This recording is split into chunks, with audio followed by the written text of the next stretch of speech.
Did anyone ever tell you that there are 12 historical facts that verify Jesus literally rose from the dead? And did you know that these 12 historical facts are accepted as true by over 90% of the most influential New Testament historical scholars in the world today?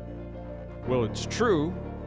So my question to you is, would you be interested in hearing what these 12 historical facts are?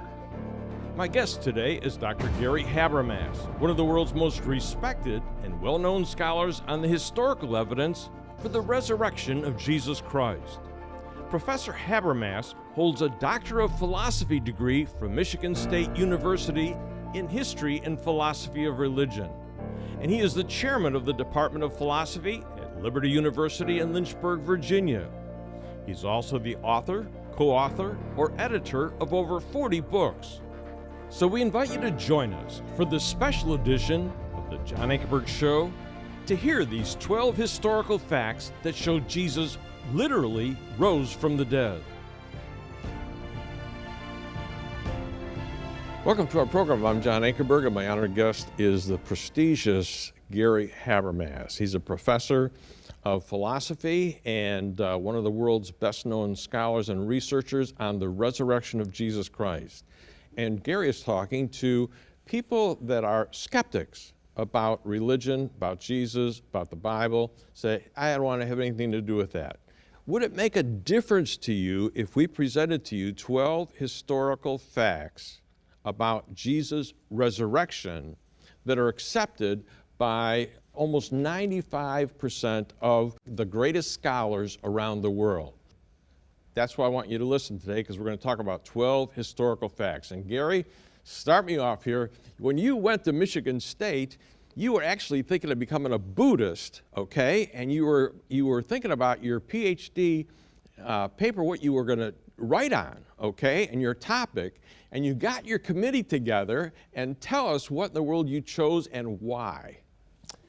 Well, you know, I often get asked, so tell me, you must be doing this because you want to talk to people who are doubters and you want to help them.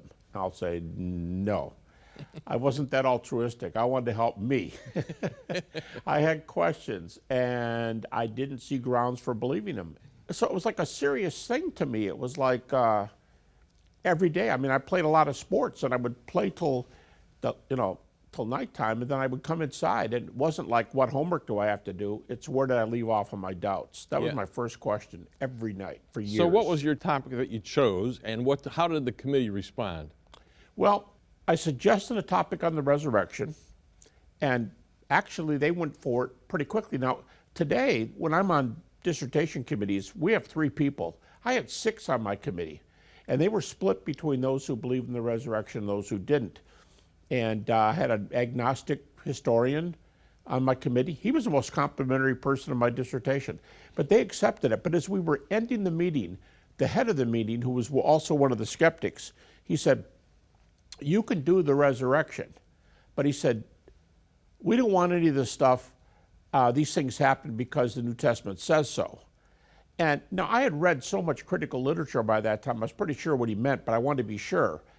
And so I found out what he was meaning was, use the New Testament as much as you want, but don't use a text that's not well evidenced. So, I mean, I often use the illustration, maybe it's like the spider that knows which strands to run in so as not to get caught. He would just say, know what strands to run in. Because if you read a Bart Ehrman or almost anybody, any critic, they're going to outquote conservative Christians for verses, but they know what strands to run on. Yeah, Bart Ehrman today is one of the leading atheists, and he's a New Testament critic, and probably one of the most well-known critics in the United States, all right? Maybe around the world. Right. And the fact is, he'll say you can use Paul's books, 7 of the books? 7 of the 13. Okay, and tell us why he chose, and listen, Paul is the darling of the skeptics today, Yes. okay? What does that mean? Does it mean that they believe the Bible is the inspired word of God? What does it mean? Well, one critical scholar, Luke Timothy Johnson, he will use all 15 of Paul's epistles, but by and large, critical scholars say, basically, I'll give you 7 of the 13. That doesn't mean all the rest of them are losers or something. It just means that we're going to be sure of these. And if you use Paul's 7 epistles, which are, I often say it this way, if your pastor is going to preach on Paul, these are the 7 books he'll most likely use. They're the major books: Romans, 1st and 2nd Corinthians, Galatians, Philippians, 1 Thessalonians, and Philemon is sort of the tag on at the end because it's a 1-chapter non-theological book. So those first 6 in particular are highly theological, and critics just let you cite them. Now, if you say, well, you don't think Paul's inspired? No. Well, why are you just letting people cite him? Well, think about it. He basically is equivalent of, I always say, it's like Paul had a PhD in Old Testament. Yeah, from Gamaliel. Under Gamaliel, according to the book of Acts, he was a scholar, but also he had some, enough athleticism. He could run out and grab people who are protesting because they arrested men, women, children. And he oversaw that. He had a lot of zeal. He thought he was doing God a favor by doing these things. I think this is the key. He would not, they wouldn't say he could never be wrong, but he would never purposely be wrong. He would never lie. He believes he's speaking the truth. And last of all, he knew, after his conversion, he knew the apostles. He knew the apostolic leaders. Yeah. And that's the key. He knows what they were teaching in a very early day. Yeah, and before he saw the risen Jesus on the road to Damascus, the fact is he was out there hunting the Christians, and he was actually trying to kill them in some cases. Right. So the fact is, the skeptical scholars say, this guy Paul, scholar, and against the Christians after Jesus was crucified, and he's a logical writer. He gave us the book of Romans, which is a great treatise, and so the fact is we like him. He's a scholar, okay? All right, so now you had a bunch of facts that you could have chosen, and you chose as the first one as a fact that no scholar should disagree with, including all the ones on your committee, to get this PhD dissertation done, is you chose what? What was number 1? Well, the strange thing is we talk in historical Jesus, and Habermas starts with crucifixion. Wow, what about his life? No, we got to talk about crucifixion. So, see, because in the Gospels, in the New Testament, whenever the Gospel is defined, it always refers to a claim that Jesus' deity died on the cross, rose from the dead.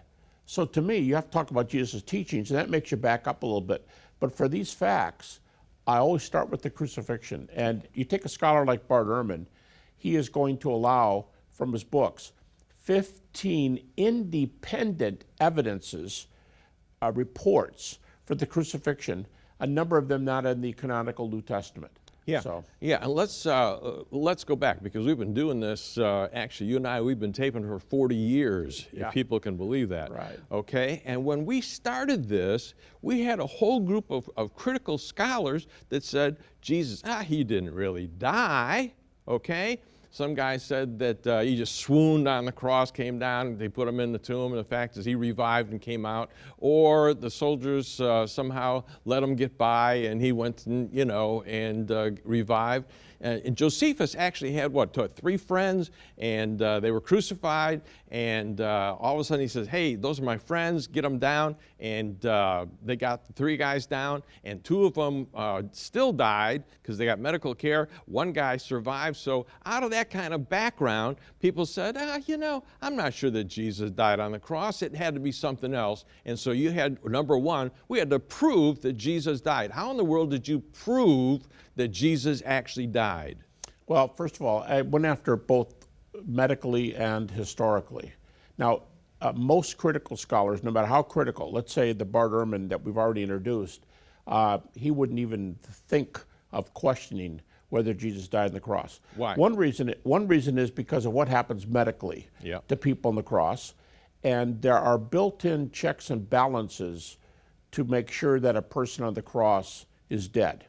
And we have Roman sources, and last time we did this, we had a crucifixion victim. Now there are 2. There have been another discovered crucifixion victim whose bones are there, so they can tell about the nails, and almost every reference says nails, not tied. We've learned a lot about how the Romans did crucifixion. Right. Talk about the process quickly. Well, there was no one process. Like, they didn't have to use a tau shape or what we call a cross. It could have been a stake. Josephus said that when the Romans took Jerusalem, plundered Jerusalem about 40 years after Jesus died, he said they ran out of wood. He said they used every piece of wood and stuck these guys up there in every conceivable way. And Josephus is not the only one who says that. The few references that describe crucifixion, they're grotesque. And generally the person was whipped first. And comments about beatings are nasty, with or without crucifixion. One writer says they would often whip people until their organs came out. Right. So, I mean, it's nasty, nasty. And then you nail them up there. Yeah. And it's probably mostly over by that time. Yeah. So then how did the Romans, who weren't medical students, how did they know a guy was dead when he was on the cross? Yeah, and that's a great question. Like if I role play and I play a skeptic, I'm going to say, yeah, well, how do you guys know he's dead? Did you remember to plug in the EEG and the EKG before you did this? Would you plug him into a rock? And where's the guy with the MD from Johns Hopkins, you know? And you know, the question goes like this. The Roman soldier may not be an MD, but he's been in battle, and he's alive because he's good at this. And the point is not where are the organs. The point is, where do you drop a man the fastest? And they knew the center of the chest would be the place. You could get him in a shoulder, you get him a leg, you can hobble him, but you want to kill him quickly, you go for the center of the chest. And with spears and things, you know, not so much for the head, they got helmets on, center of the chest. So the Romans knew that. The question isn't could they pass an anatomy exam, it's how best to kill them. And they were very good at that. Well, we had two things going on. One is the long way of crucifying a guy was asphyxiation. What does that mean? And then they took the short route because of the holiday there. Tell me what that means. Yeah, if you do a survey, which I've just finished doing for this large magnum opus I'm doing on the death and resurrection of Jesus, there are different suggestions from medical doctors for exactly how someone dies on the cross. Most people think shock is involved. Most people think congestive heart failure. But by far the most popular option is that death by crucifixion is essentially death by asphyxiation. And if a person hangs in a down position, the muscles, the intercostal pectoral deltoid muscles that you work out in the gym, they're the ones that they get pulled down by the weight of the body, and the person can't breathe very long. And you go, well, wait a minute. He was on the cross for just a few hours and everybody thought it wasn't long enough. Well, because they could push up on a little, most likely, either push up on a little piece of wood or on the nails that are through the feet, which is pretty grotesque. But when you can't do that anymore and you lose your strength, and like I tell people, if your staying alive depends on you doing pull-ups, people aren't going to be doing very many. And so it's a attrition. And when the person gets tired, they're low on the cross. And here's the key point. If you hang low and you're not pushing up and you're not shouting, because if you shout, you talk, you're in the up position. You have to exhale. And if you're down low, in some experiments, as soon as 11 or 12 minutes, the person's unconscious. So if you're in the low position 15, 20, 30 minutes, don't mess with him, he's dead. When John says that they come to the two men and they saw Jesus was already dead, you go, where's your medical degree? I got eyes. I could see he's hanging at the bottom of the cross. So it's a built-in check and minus system where you can tell what's going on. But they still did something else too, to double check. Yes, and you know what? The spear wound is mentioned only in John. So people say, well, yeah, John, you know, the most doubted of the four Gospels.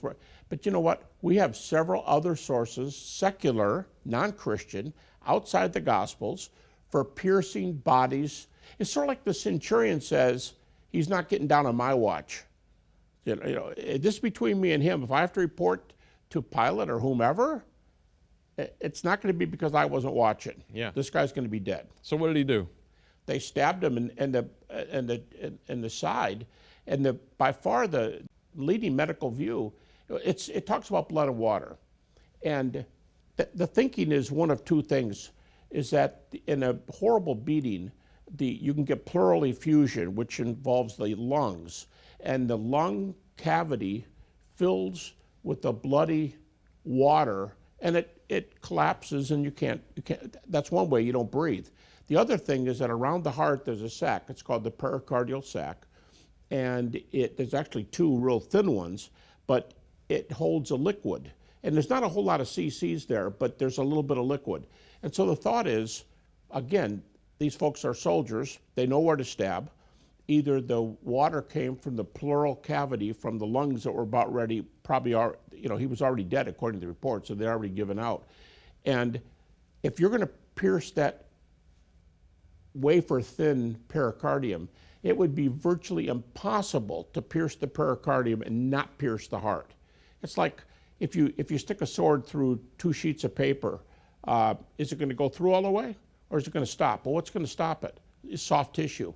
So the spear, well, as the Journal of the American Medical Association article said about 30 years ago that was published, they said he was dead when the spear entered his chest.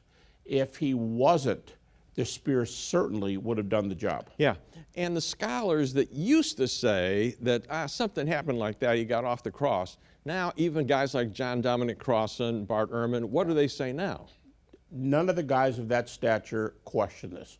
In fact, John Dominic Crossan and his, I don't want to say sidekick, but 2 of the major founders of the Jesus Seminar, the late Marcus Borg, John Dominic Crossan, they both said very similar words. The fact that Jesus died by crucifixion is as sure as any fact in the ancient world. Yeah, and what did Bart Ehrman say?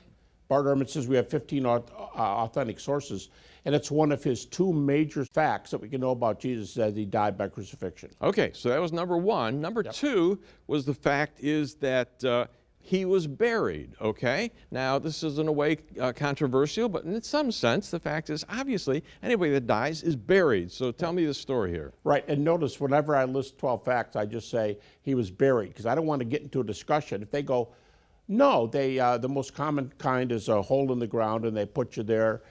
Even the weird suggestion that they threw him in the dump in the middle of the city. And the dogs ate him. Things like that, and the dogs.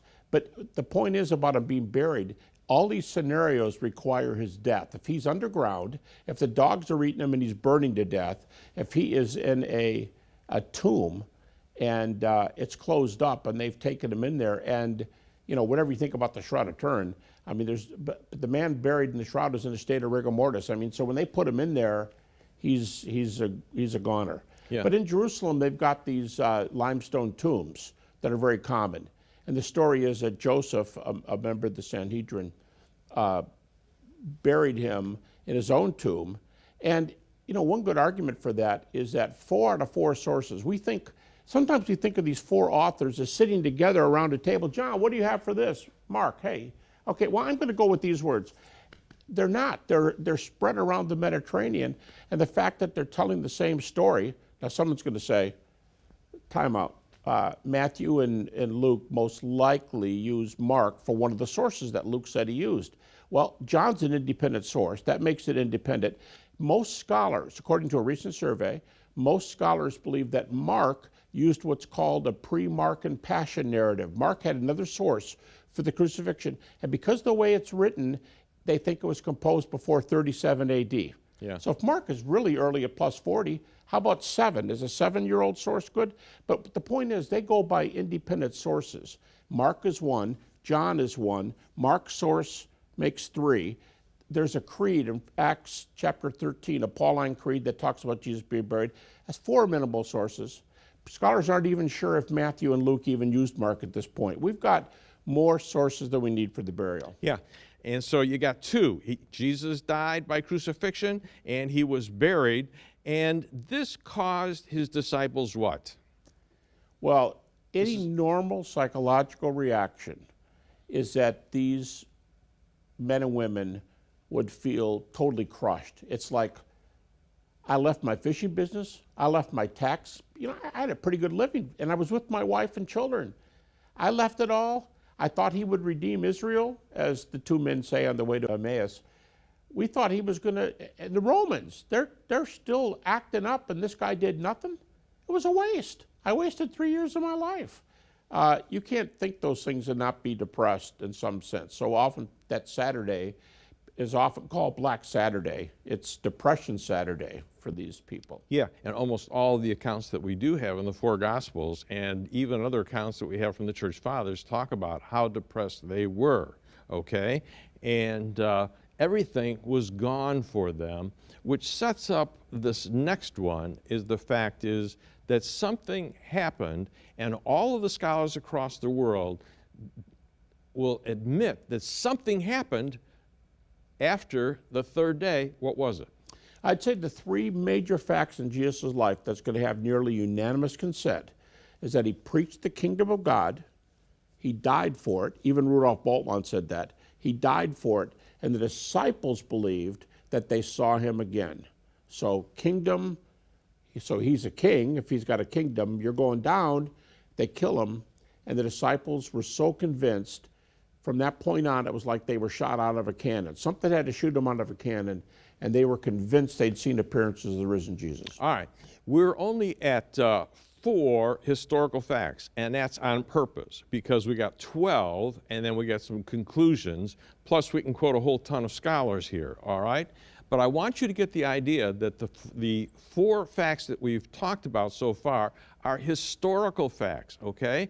Even if you didn't have the Bible, the fact is you could prove these from ancient sources, that the historical tools that they've used on secular history has been brought over to the New Testament. Correct. And they've said, hey, these aren't just traditional stories, these are bios, Roman bios. What's a Roman bio?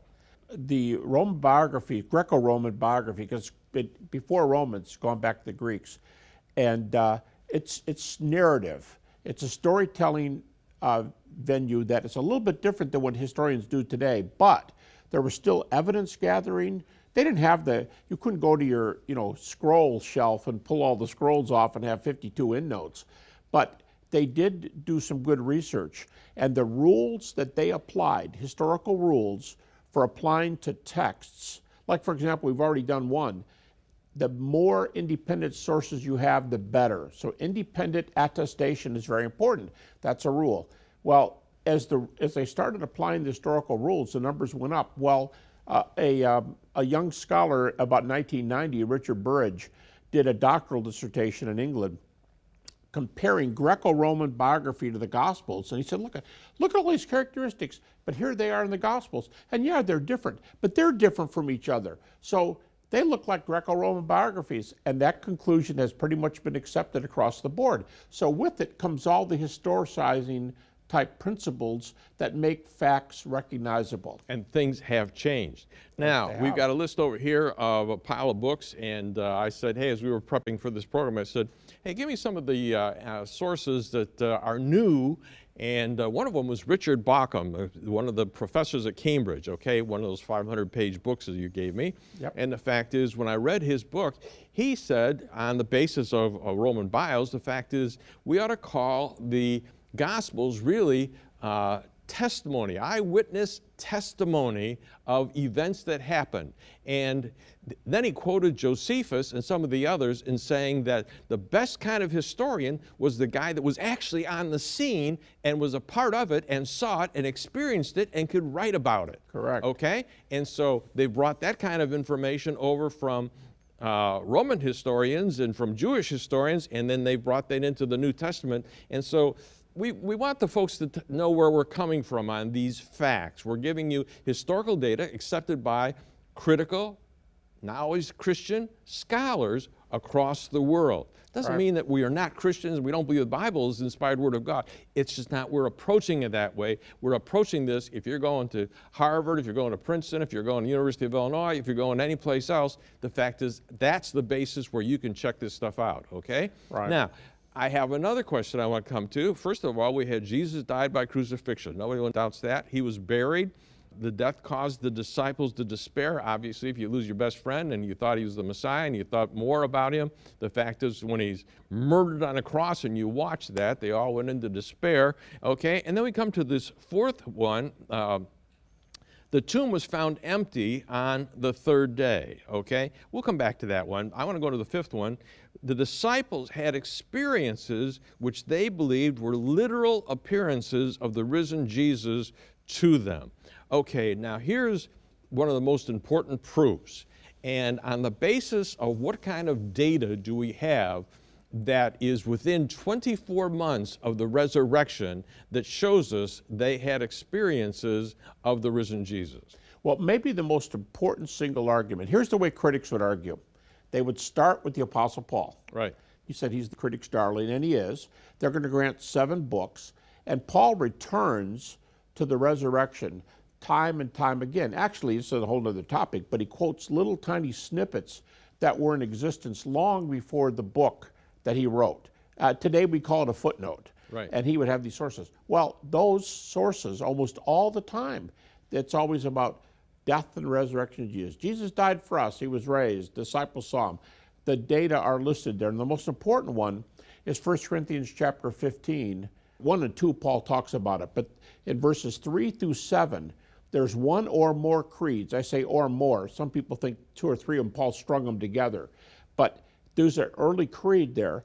And in that list, it's the longest list of appearances, longer than the gospel list. Yeah. Longest list of When appearances. we say creeds, we're not talking about those that were down at 300 or 400. We're talking about those that are little sayings that the Christians that were in the time of Jesus, that they said.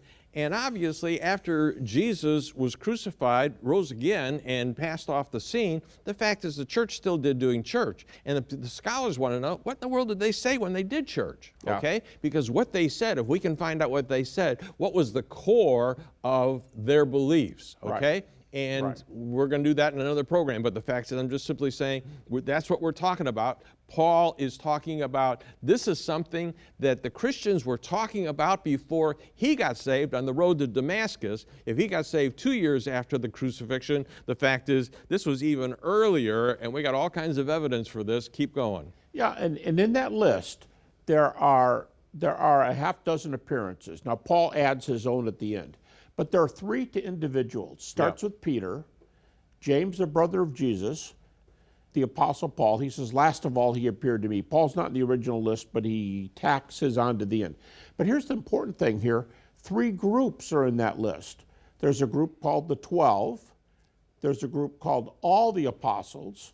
And then there's one 500. And by the use of the word 500 brethren, it's like the feeding of the 5,000. It's possible if they did a male head count only, there could have been 15,000 when Jesus fed the group, and there could have been way over 500 when Jesus appeared to that group. So your 3 group appearances, now, I mean, not the only 3, but the 3 really important ones are the 3 earliest ones, reported by whom? Cited by Paul, that scholars think is an honest PhD in the Old Testament. So, I mean, this is like, it's all coming together around this one fact. They had experiences, and they were totally convinced they'd seen the risen Jesus. Yeah, what I find interesting about that is all the scholars agree with you. Even Bart Ehrman has got a whole chapter in his book about this, and the fact is he agrees with that, and he quotes it, okay? And the fact is that this is within 24 months, okay? And he says it's actually earlier. It might go right straight back to Jerusalem. Now, what's the significance of that? Yeah, he says almost all these little snippets that are in Paul being the earliest writer, all these little tiny snippets, and by the way, in the Greek, they read in the Greek like da da da da da da da da da da da da da. So they stick out like a sore thumb in the text. Critics agree to where these major ones are located. And so Paul writes them, and Bart Ehrman says, every one he put in his epistles could have originated in Jerusalem, and they may have been around, before he took his famous journey to Damascus. Now, the key there is that Rudolf Bultmann, who was more skeptical than Bart Ehrman, but he's decades before that, 30s, 40s, 50s of the last century, and Bultmann says, well, yeah, we've got these early creeds, and this stuff is reported in the earliest church, Bultmann says. Well, he couldn't live with that because he didn't think we had much of an historical basis for Jesus. He said you can know almost nothing about the historical Jesus. And so what does he do with these facts that you can know? He said, well, they were imported from Hellenism. Christians heard those things and brought them over from Greek thought. If it starts in Jerusalem with the apostles, with the apostolic testimony, Paul's there just 3 years later, talks to Peter and James.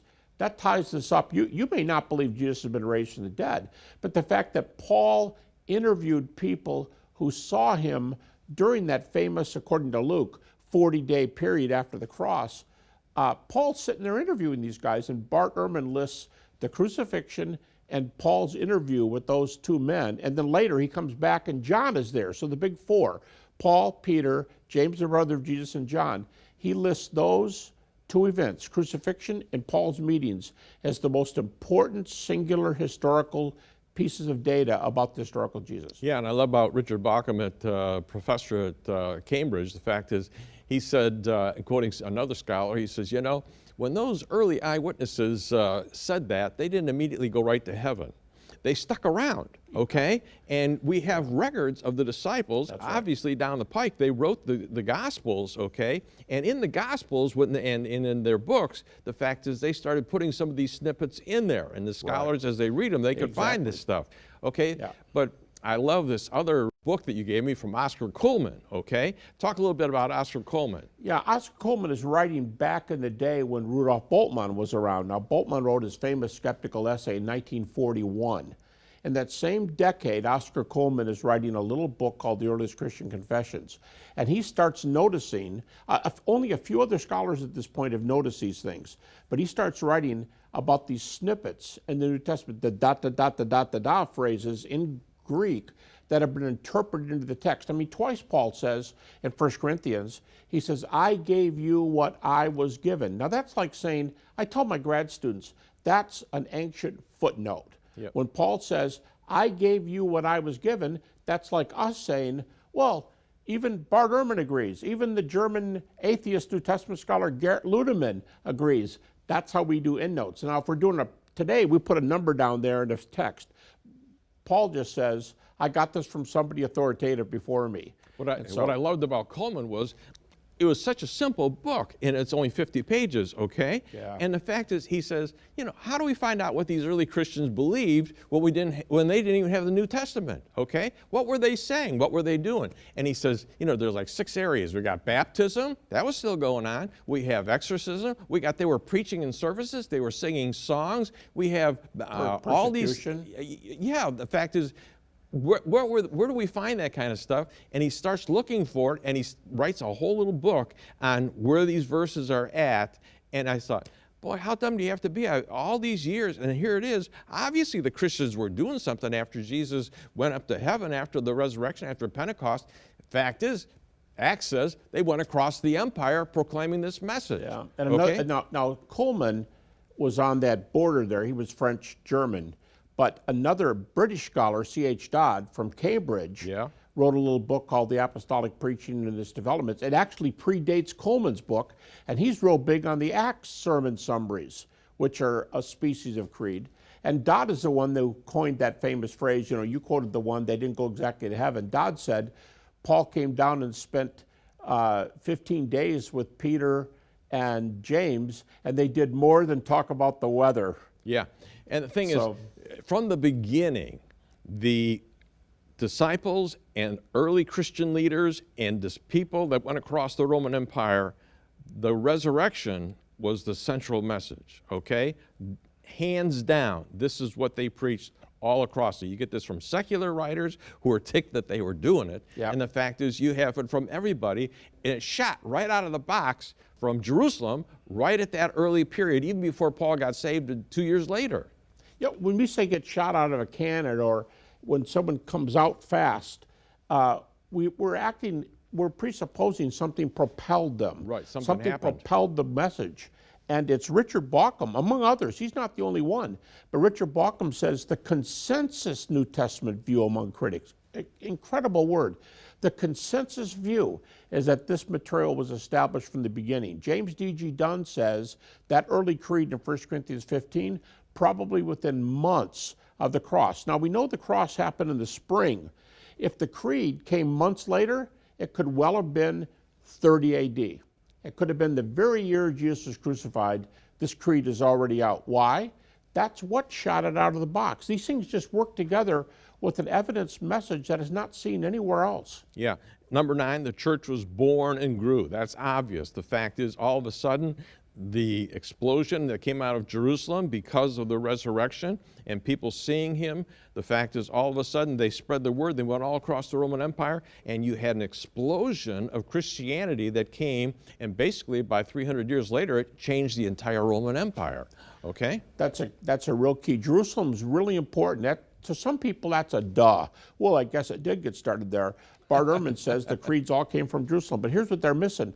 If this was preached in Rome, it's very unlikely that I would take my hard-earned dollars, if I had them, and got on a ship and went back to Israel to investigate this. The fact that the preaching happened in the city where you could check out the empty tomb, where you could check out the guys. Remember, Paul went there 3 years later, and Peter and James are still there. You could interview the guys who saw the risen Jesus. You could do your journalistic work. This is the city where it happened. It's not up in France. It's not Germany. It's not even Rome. It's not in Alexandria.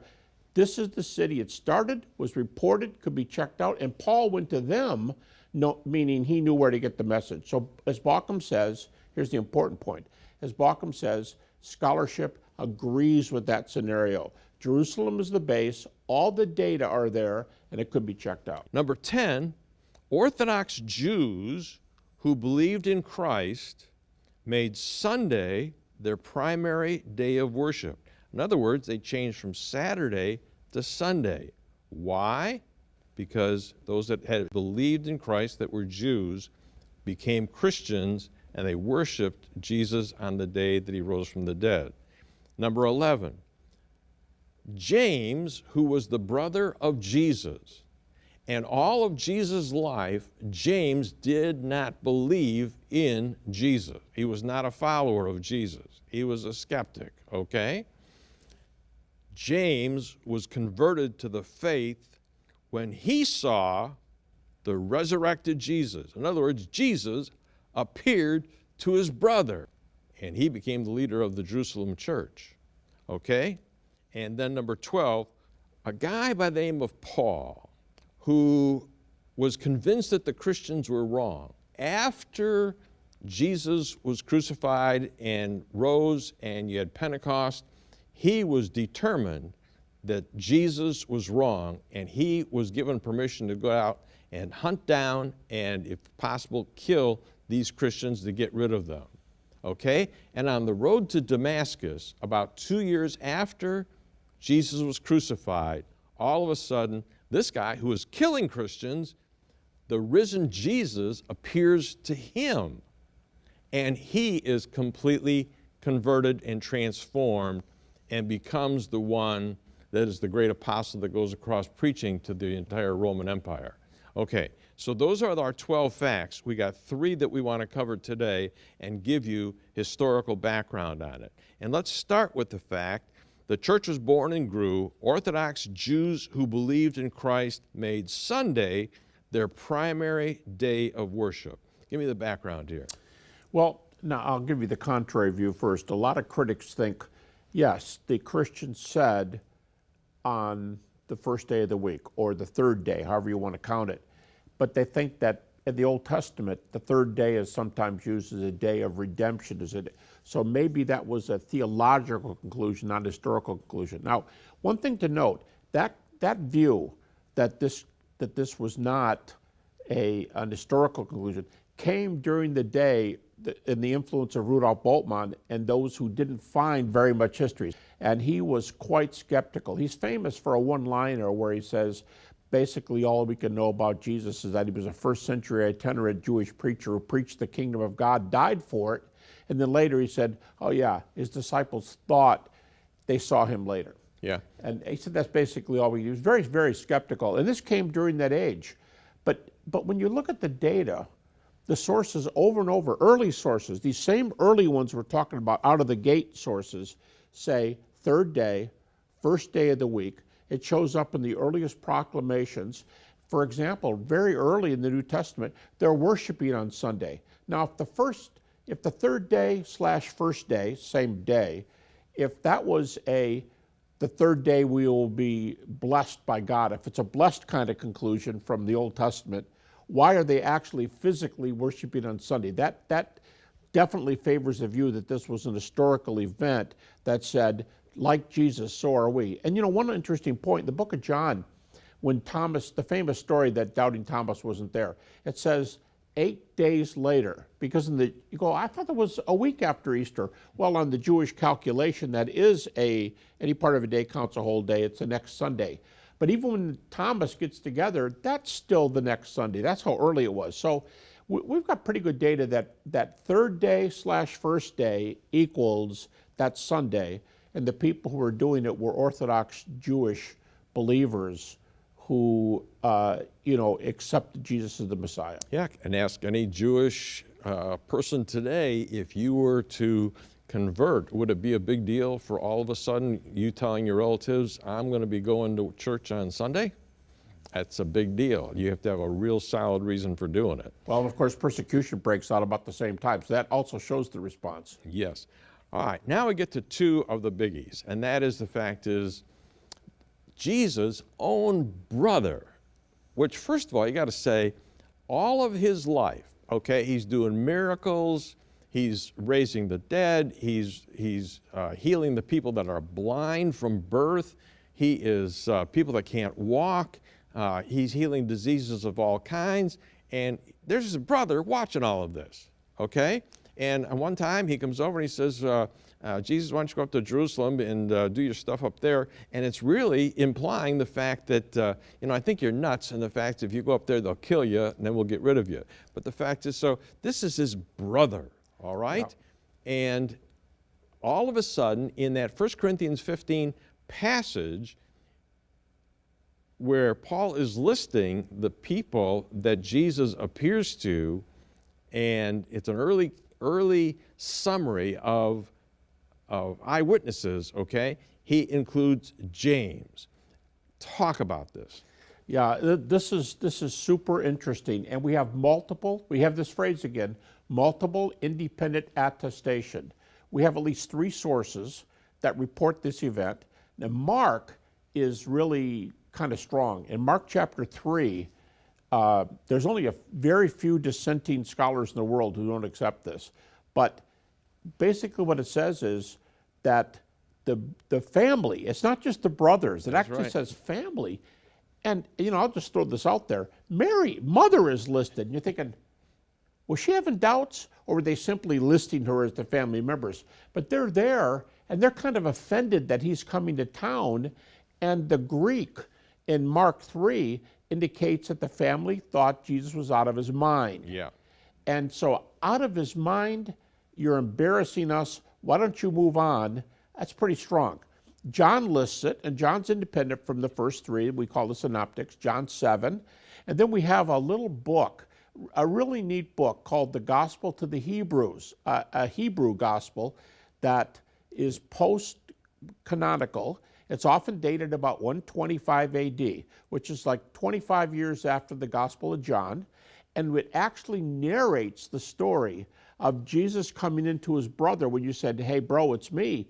It actually narrates this quaint little scene. It's very brief, but Jesus breaks bread with James.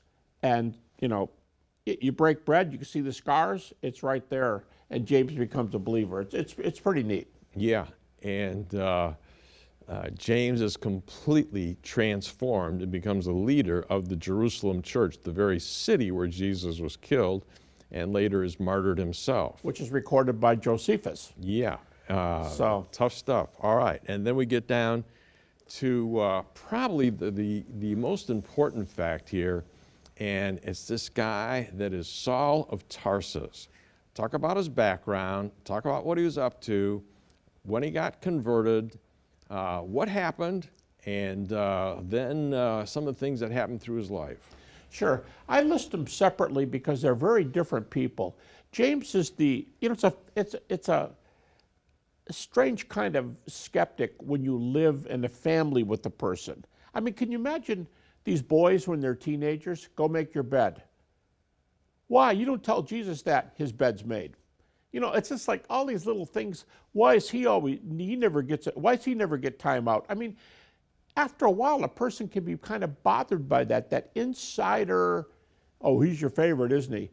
Versus the outsider, Paul, as we said, basically PhD in Old Testament, a scholar, energetic, grabs men, women, and children and takes them to the jail at least.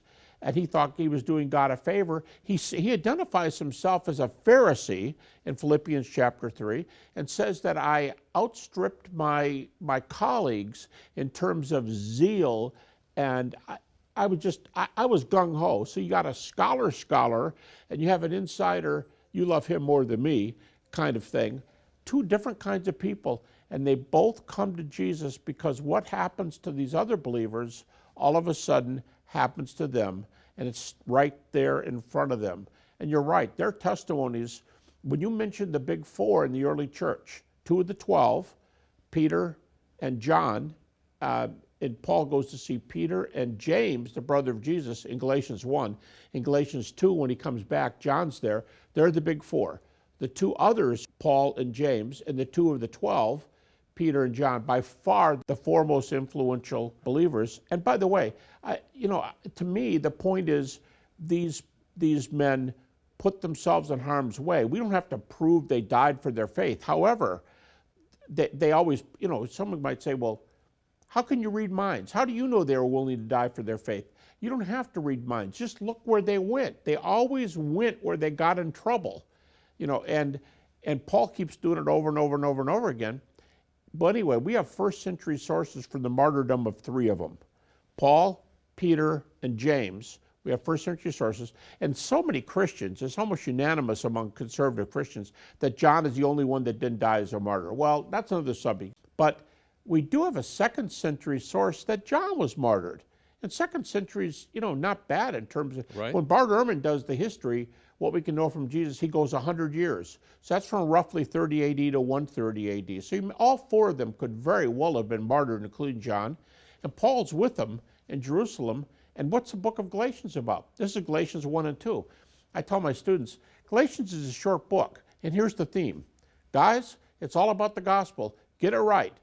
Deity, death, resurrection of Jesus. Don't make it bigger, that's anathema. Don't make it smaller, that's heresy. Get it right, you heard it from me. If anybody preaches a different message, let him be accursed. And then he goes and interviews these guys. And in Galatians 2, he specifically says, Paul, I set before them the gospel I was preaching to see if I was running or had run in vain. And you go, what? You were checking your gospel out? And I think Paul would have said, hey, I'm just doing the job of a good researcher. I want to make sure we're all on the same page. And Bart Ehrman asks the question. First he says, interesting point, Bart Ehrman says, Paul interviewed Peter and James. Pause. I'd like to interview Peter and James. And then he says, because he rejects the eyewitness authorship of the 4 Gospels, unlike Richard Bauckham. But Ehrman says, where do we get closer to eyewitness testimony than in Galatians 1 and 2? That's what Paul brings to the table. Not just that he was a witness to the events, but he talked to the guys who were the most important people in the whole world. He interviewed them. And by the way, there's a little Greek word there in well, it's not so little, but in Galatians 1, hysteresis, which it's often translated, the word study, is that he interviewed them. It could even be a little more than that he asked them questions, and he was a first-hand reporter. Yeah, in our terms today, what would it mean? In our terms today, here's how I picture it. Now, someone might say I'm overdoing it, but here's how I picture it. It's I lived in Montana for 3 years, and you're in Montana, and there's a hurricane coming on the East Coast. And you turn on your news, and almost every news program is called Eyewitness News. Paul says, I went there and talked to him. But you picture somebody, and we have our own fella down on the beaches in Florida, and how's the winds? It's 70 miles an hour, and he's holding his hair down, and you get to see the hurricane. Well, Paul helps us see these events and who's there. Now that could be overdoing it, because the word doesn't mean he was turning over stones and checking archaeological data and carbon dating everything, but it does mean he was asking them questions. And what's the theme of the book again? The gospel. And in Galatians 2, he specifically says, my topic was the gospel and how they respond to him. Just a few verses later, 5 words in English, they added nothing to me. And then in verse 9, Galatians 2:9, they lay hands, they gave Paul and Barnabas the right hand of fellowship, and they said, we'll keep giving it to the Jews, you all take it to Gentiles. And so they were acknowledging Paul and Barnabas's right to preach the gospel, but more than that, that they were all on the same page. This is an incredible meeting. This is part of the reason that you say that Paul is the darling of the skeptics of all that you've just said, because he starts as an outsider, as a guy that's actually killing the Christians after Jesus rose from the dead. He's out there hunting them down, okay? And it's 2 years where he's doing that. And a lot of the scholars say he's hearing some of the things that the Christians believe. He probably heard the very things he's reporting in 1 Corinthians 15, okay? And then he meets the risen Jesus. That's the transforming moment in his life. That's what turned him around. And he wasn't too happy when he heard those reports either. No, he wasn't. Well, what do you think? What do you guys think he is, a god? Come on, this is heresy. Have you read Hear, O Israel, the Lord your God is one? Which, by the way, in 1 Corinthians 8:6, Paul's citing one of these creeds, which seems, it's a debate that Baucham's involved in, this creed seems to have moved Jesus into the Shema, because Hear, O Israel, the Lord your God, and the person who puts that creed together makes God the Father, and Lord is the Son. And now, 1 Corinthians 8:6 is like a New Testament Shema. I mean, that early, they're talking about Jesus like he's moved, shoehorned into this famous into verse. the being of God. And Philippians 2, another one of these creedal passages says he was in the morphe of God. He was in the form of God. Now, form in English doesn't mean much. Right. But form in Greek, the primary definition is nature. Next verse says he's the same nature of a servant. Nature of God, nature of a servant. That's where we get the God-man. But morphe is essence. And this is early, coming out of the gate. What he's saying is Jesus, who being in very essence God, That okay? seems to be the That's Greek. it, okay? I mean, how high can you say it, okay? And that was supposed to be a hymn that they were singing in the church, all right? In the first 24 months or earlier. Now, we've only got about a minute and a half left. The fact is, again, I don't want this to be an academic discussion for people that say, hey, that's really interesting. I want them to get to the bottom line here. We're giving you these 12 historical facts because they're historical facts that actually happened, okay? And we have inside and outside sources for all of this. And we've got scholars all around the world in some of those prestigious places saying, yeah, it's true. Now, you can say it's true, and that doesn't mean that you're a Christian. What do they have to do, Gary, between the fact of saying, yeah, those are great historical facts, and yeah, Jesus did all that, and it was true about him, but the fact is, and I believe that, but the fact is I'm still not a Christian. Yeah, famous verse there in James chapter 2, the demons believe and tremble, but the demons aren't Christians. So what gets you from believe, which we said earlier, believe is not, I believe strawberry ice cream is the best, and I believe Jesus is the Son of God. Believe means to take the step of I do. Both in the epistles by John and Peter, it's called walking in his steps. It's a commitment. Jesus, if you love me, you'll keep my commandments. It's a commitment. When you say I do to somebody in marriage, you don't say, oh yeah, I took the step of good works. It's not a good works thing. It's a commitment thing. But a commitment involves things where men make fun of them, call them honeydews. We know right away that I do involves a lifetime, and that's what is involved. And I think the reason it's so serious is you could be convinced somebody would make a good person to whom you could be married. In principle, you always have your eyes open if you're single, but saying I do is a very serious matter.